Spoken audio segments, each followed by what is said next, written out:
तो हेलो मेरे प्यारे दोस्तों। तो आप सभी लोगों का दोबारा से स्वागत है हिस्ट्री गुरु में।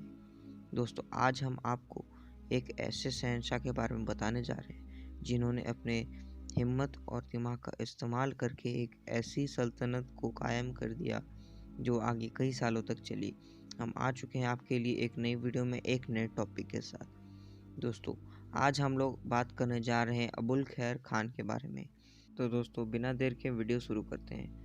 दोस्तों, वीडियो शुरू करने से पहले अगर आपने वीडियो को लाइक नहीं किया तो वीडियो को लाइक कर दीजिए और चैनल को सब्सक्राइब कर दीजिए ऐसे ही हिस्टोरिकल वीडियोस देखने के लिए। दोस्तों, अबुल खैर खान जो कि एक उज़्बेक सल्तनत के शुरुआती दौर में राजा हुआ करते थे, जो कि सेंट्रल एशिया की तरफ स्थापित था। उन्होंने एक ऐसी सल्तनत कायम की थी जो कि 15वीं सदी तक बहुत ही अच्छे तरह से चली। उसके बाद उसे तबाह कर दिया गया। उज़्बेक सल्तनत कमज़ोर होने लगी जब 1468 में अबुल खैर खान की डेथ हो गई। उसके बाद उनके बेटे शेख हैदर ने उनकी सल्तनत को आगे बढ़ाया। दोस्तों, शेख हैदर ने तो अपने पिता के द्वारा स्थापित की गई शैबनीद सल्तनत को ज़्यादा फ़ायदा नहीं करवाया, मगर शेख हैदर के बेटे ने उस सल्तनत को बहुत ही ज़्यादा फ़ायदा पहुंचाया और उसे आगे भी लेके गए। अबुल खैर खान का जन्म 1412 में हुआ था। उनका शासन 1428 से चालू हुआ था 1468 तक। उनका पूरा नाम था अबुल खैर बिन तुगरुल बिन जंगीस और उनका जन्म बोर्जिगिन में हुआ था। अबुल खैर खान दुनिया के सबसे क्रूर शासक चंगेज़ खान की नस्ल से थे। चंगेज़ खान के सबसे बड़े बेटे जोची के 5वें बच्चे सिबान के बेटे थे अबुल खैर खान। धीरे धीरे वक्त बीतता गया और अबुल खैर खान बड़े होने लगे। अबुल खैर खान को बचपन से ही तलवारबाजी का बहुत ही ज़्यादा शौक था। सिबान जो कि उनके पिता थे, उनके राज्य में आने वाले 2 गांवों ने उस समय अपने आप को 2 भागों में बांट लिया। एक भाग को जुमदक की आर्मी कंट्रोल कर रही थी, जिसमें अबुल खैर खान ने सेवा की थी जुमदक की। उसके बाद एक युद्ध में जुमैदक की मृत्यु हो गई और उनका साथ देने वाले अबुल खैर खान को बंदी बना लिया गया 1427 में। जब वो 1428 में छूट गए तब उन्होंने बोर्जिगिन के आसपास के कबीले के सरदारों से बात कर उनकी सेना को अपनी सेना में जोड़ लिया और इस तरह उन्होंने अपनी आर्मी को धीरे धीरे बढ़ाकर त्योमान और तुरा रिवर को भी हासिल कर लिया।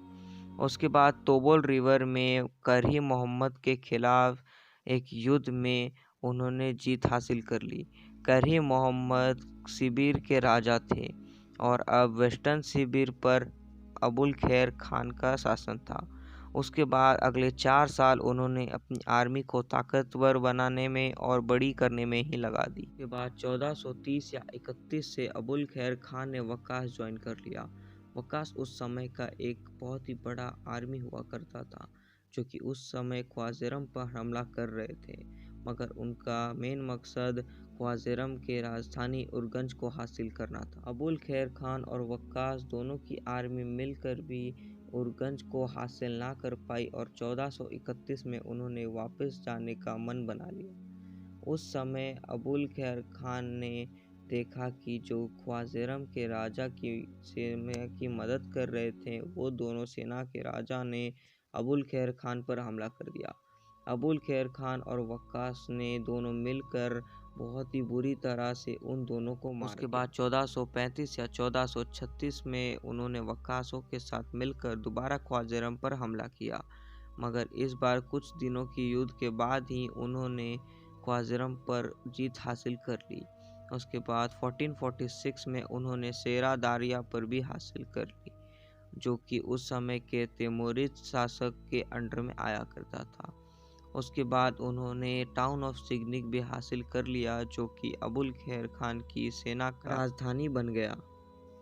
उसके बाद 1447 से लेकर 1451 के बीच में उन्होंने कुछ साल अपनी सेना को आराम दे दिया।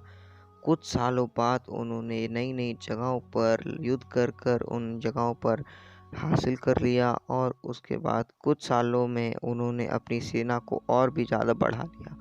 उसके बाद 1451 में एक महान राजा अबू सैद ने अबुल खैर खान की मदद मांगी उस समय के एक महान राजा अब्दुल्ला के खिलाफ, जो कि उस समय के समरकंद के राजा हुआ करते थे।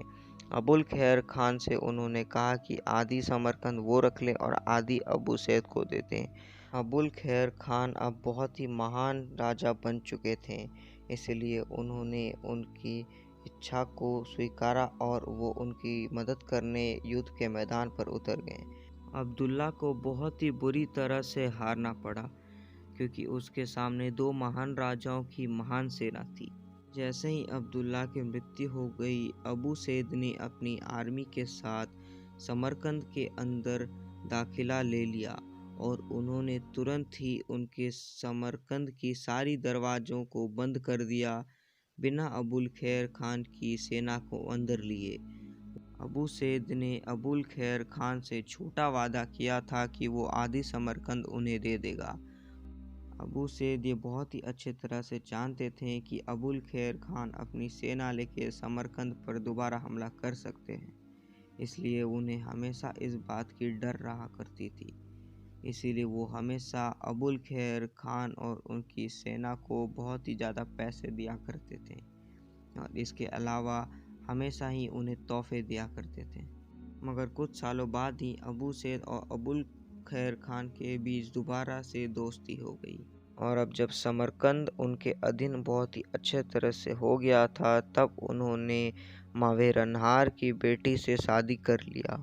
उसके बाद अबुल खैर खान के एक बहुत ही अच्छे दोस्त उलुग बेग की बेटी रबिया सुल्तान बेगम से भी उन्होंने शादी कर लिया, जो कि आगे चलकर अबू सैद के बच्चों की मां बनी। अबू सैद के दो बच्चों का नाम था कुचकुंजा खान और सुएनचोकदा खान। उसके बाद रबिया सुल्तान बेगम की 1485 में डेथ हो गई और उन्हें तुर्किस्तान में दफना दिया गया।